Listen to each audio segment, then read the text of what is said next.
Magandang araw mga kasari-sari, kamusta kayo? Kamusta ang inyong buhay?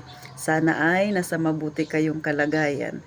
At ngayon, eto na naman ang inyong pambansang tindera, si Ate Tintin. Syempre, magtatapik tayo ng laging napapanahon na laging nangyayari sa ating mga nasa masa. Ano ba ito?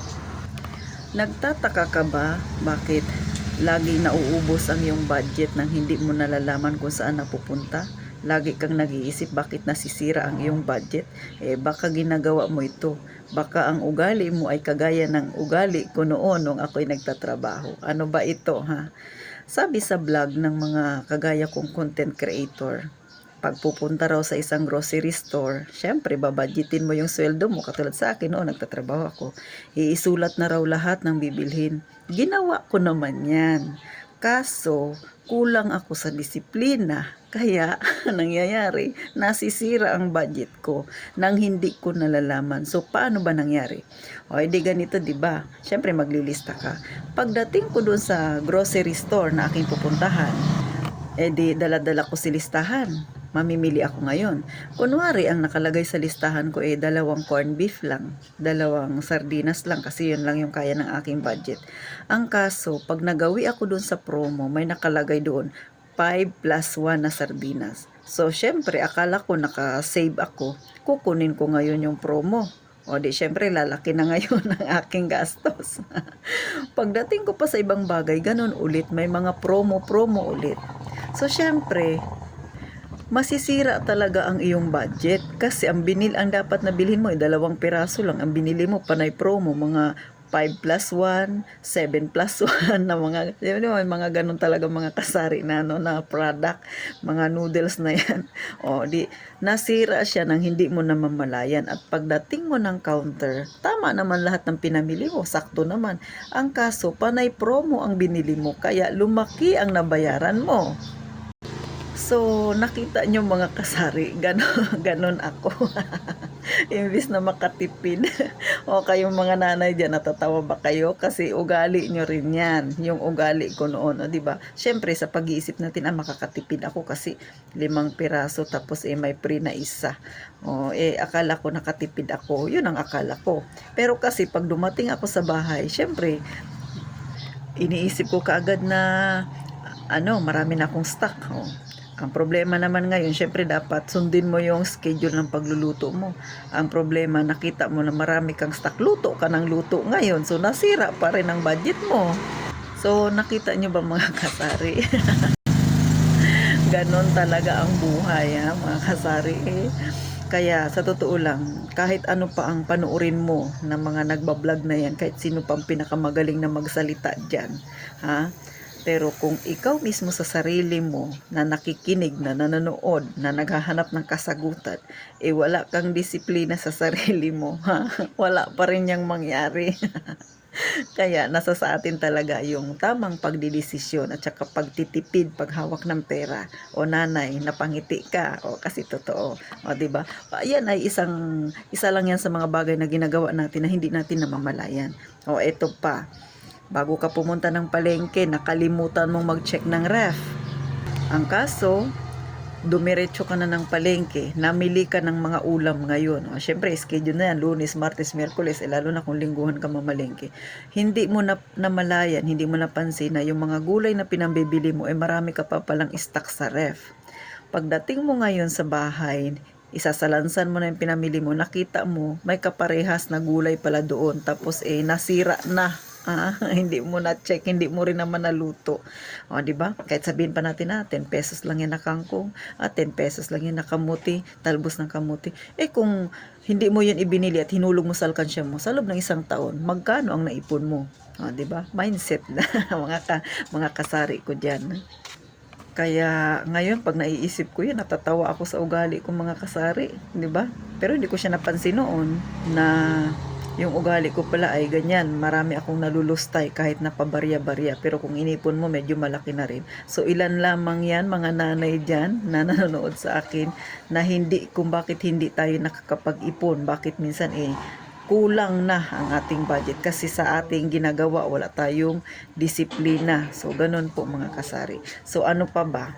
O, diba? Sabi ng mga ibang nagbablog, kumain daw bago umalis ng bahay, bago mamasyal, bago mag-window shopping, bago mag-malling, o, 'di ba? Para hindi ka ma-tempt na kumain. Ginawa ko rin 'yan. Pero nung dumating ako ng mall, marami ako nakikitang umunguya-nguya. Nasasalubong ko may sinisip-sip na mga coke, mga float na 'yan. At syempre, tao ako, naiinggit din ako. So, ganun mga kasari. So, nakita ninyo ang ibig kong sabihin. Siyempre, hindi mo talaga maano rin na, ay, bibili nga ako, di ba? Pinakamababa dyan, lalo na yung mga coke float na yan, mga kung ano-ano dyan, mga sago na yan, mga milk tea na yan. Magkano yan? Wala, sabihin na natin pinakamababa dyan, 70 pesos. Kung itinabi mo yan, di ba? Kung hinulog mo sa alkansya, sa loob ng isang taon, di may ipon ka na. O, ganun. Tapos, pupunta ka ng selling area, titingin-tingin ka doon ng mga damit kasi nga syempre na-check mo baka type mo lang naman na magpasyal-pasyal, di ba?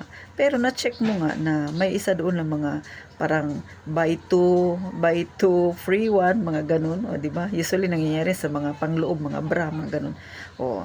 Nakalimutan mo na hindi ka dapat bibili kasi yung pera mo sakto lang, pero bumili ka. Nasira na naman ang budget mo. Imbis na pambayad mo ng tubig, naibili mo. So, yan yung mga simpleng mga bagay na ginagawa nating mga nanay na hindi natin namamalayan bakit nasisira ang budget natin, di ba?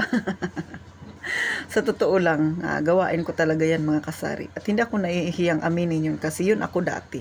Pero ngayon, simula nung nagkatindahan ako, nagkaroon ako ng negosyo, yun yung mga naisip ko na mali pala yung ginagawa ko. Kaya ngayon, ganun pa rin naman ako, naglilista pa rin ako pag bibili ako. Pero I'll make sure na yung kung ano lang yung nasa listahan, kung ano lang yung kailangan ko, yun lang yung binibili ko. At saka, hindi na ako mahilig mag-malling ngayon. Kasi nga, syempre, ang buhay ko ay nakatali na dito sa tindahan. So, pumupunta na lang ako ng mall pag kailangan.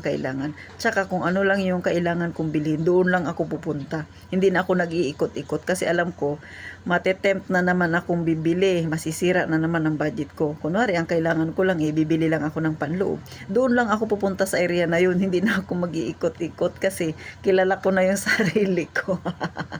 Baka makalimutan ko na naman, di ko na naman madisiplina ang sarili ko. So, ganun mga kasari. At saka, hindi na ako nagdadala ng hindi naman maraming pera. Hindi na ako nagdadala ng mga extra pera. Kung ano lang yung kailangan ko, yun lang. Iniiwan ko na lang yung iba kasi nga, yun nga, syempre, hindi natin maiwasan kahit pag-aanong ganun ka sa pera, tapos biglang yung mata mo, yung kagustuhan mong bumili, di ba? So, may time pa rin na nagiging impulsive pa rin ako. So, yun ang ginagawa ko.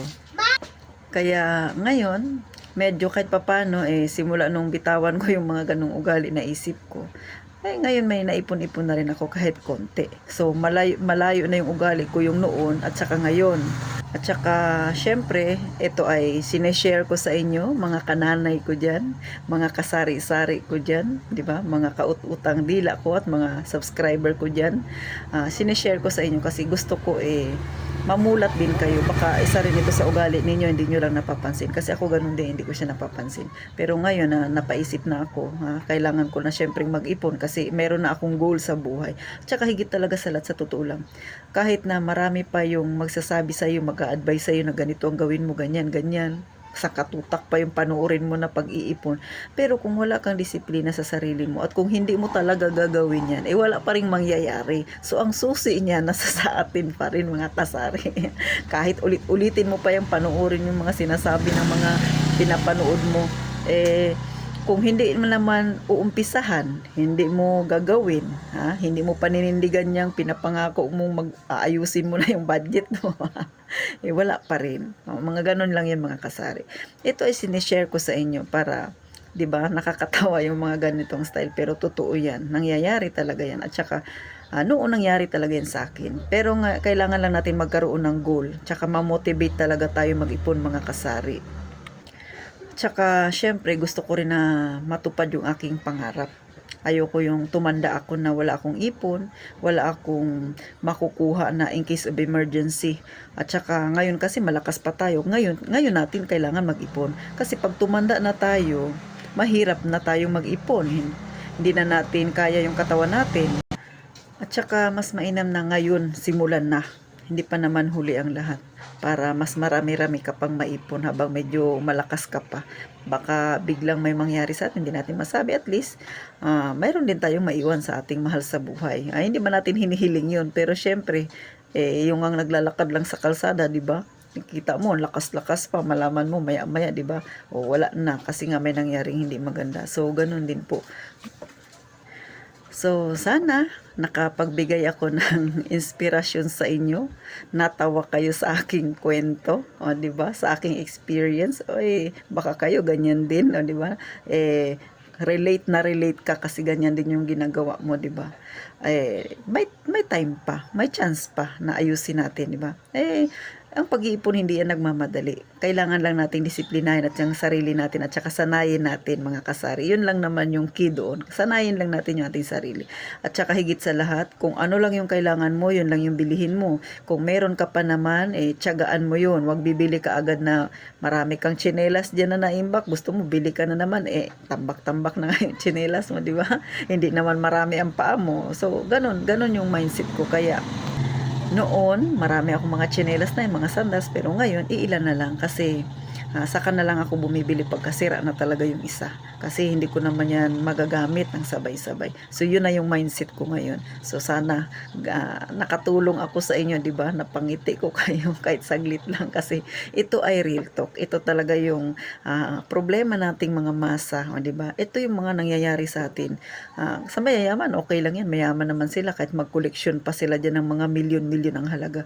Pero sa ating mga mahihirap, sa ating mga nasa masa, hindi natin kailangan mag-collection ng ganun kasi nga wala tayong pera. Kailangan nating magtipid para sa kinabukasan natin at saka sa pagtanda natin. At in case of emergency, may maduduko tayo. Ha? Di ba mga kasari? So paano? Salamat po sa pagsubaybay ninyo sa Pambansang Tindera na napangiti ko kayo. At sana huwag kayong magsawa. Please like and subscribe po sa aking maliit na YouTube channel. Thank you po. Mag-iingat po tayong palagi mga kasari.